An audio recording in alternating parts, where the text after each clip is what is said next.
ଆସନ୍ତୁ ଆଜି କବିତାଟିଏ ଶୁଣିବା। ପ୍ରେମ ଏକ ପ୍ରକାଶ। ପ୍ରେମ ଏକ ପ୍ରକାଶ।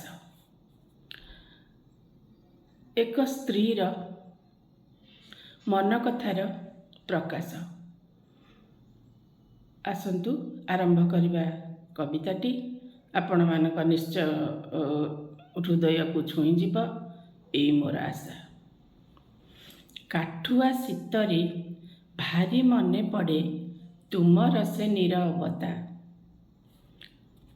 ନୀରବ ନୁହେଁ ତ, ତୋଫାନ ଉଠଇ ମନରେ ହୁଏ ସାଇତା।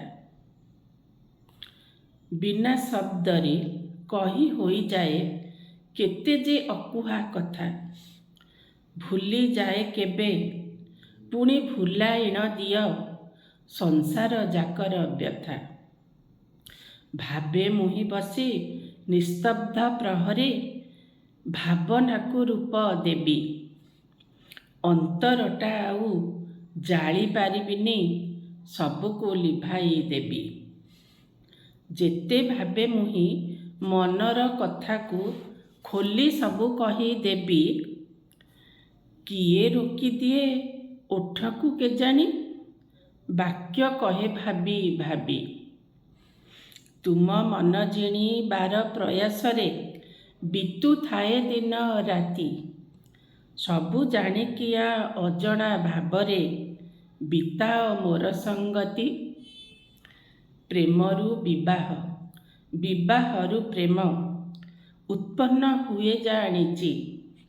ନ ଚିହ୍ନି ନ ଜାଣି ଭଲ ପାଉଅଛି, କ'ଣ ବା ଭୁଲ କରିଛି।